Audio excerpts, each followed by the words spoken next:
I'm Vivek Oberoi, actor, philanthropist, entrepreneur. Identify what it is that you want to back as an idea, because every idea when it first appears in your head seems great, right? It seems like, oh, this is the next big thing. Oh, this is going to work.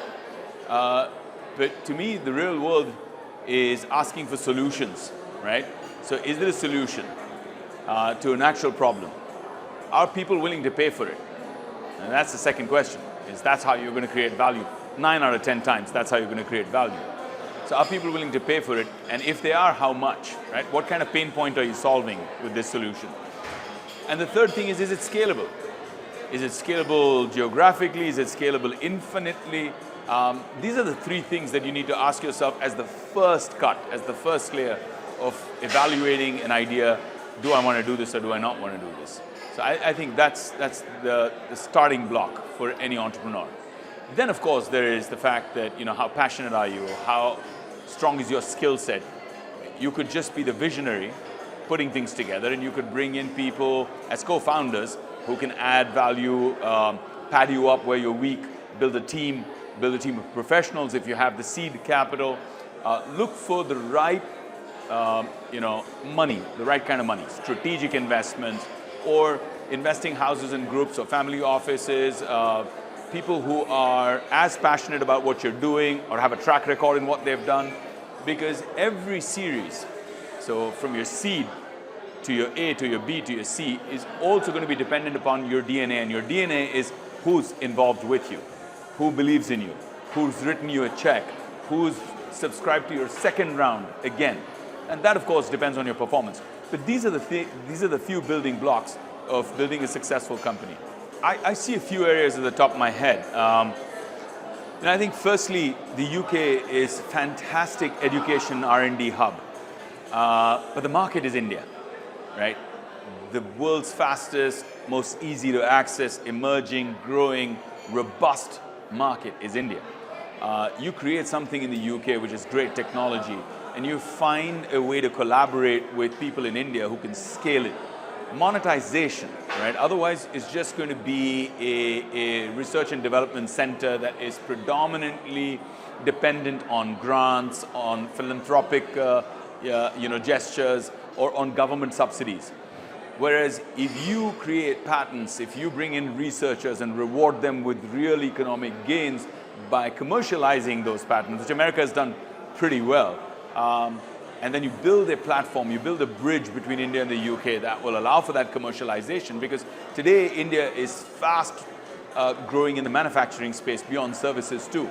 So A, it's a market, B, potential to manufacture at quality, C, service, very, very mature service hub. So these three things make for a great combination on this particular in this particular space. And the second thing that I think where I'd like to see more collaboration is considering the amount of Southeast Asians who are consuming content, Desi content or Indian content in the UK. I'd love to see a better media collaboration. I'm yet not seeing people cross the bridge many times. I mean, there's one Shekhar Kapoor every once in a while who'll come in, or one, Gurinder Chadda will come in, or one Meera Nair who'll come in. But in the past 10 years, with such phenomenal, robust growth, I haven't seen that, bridge being built. I think IGF, I've known it over the last 10 years. You have, you're a veteran. It's evolved phenomenally. I mean, kudos to the team for bringing it to the level of conversation that it is. What I'd like to see for the next 10 years of IGF, one is I'd like to see a wider pool of people.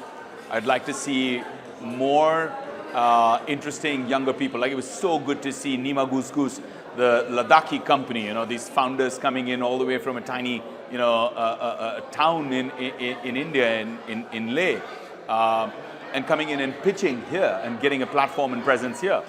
I'd love to see more of that, right? So I would love to see IGF Labs, IGF, Pitch Studio, as a build-up to the final IGF, right? A build-up to the awards, a build-up to the event. I'd love to see something like that. Combine some good accelerators here with IGF, create that bridge, create that platform here and in the UAE. Because I love what IGF is doing in the UAE too. The second thing that I'd love for IGF to do is, I think beyond introducing policy framework, which it's already doing quite well, I'd love for there to be measurable action.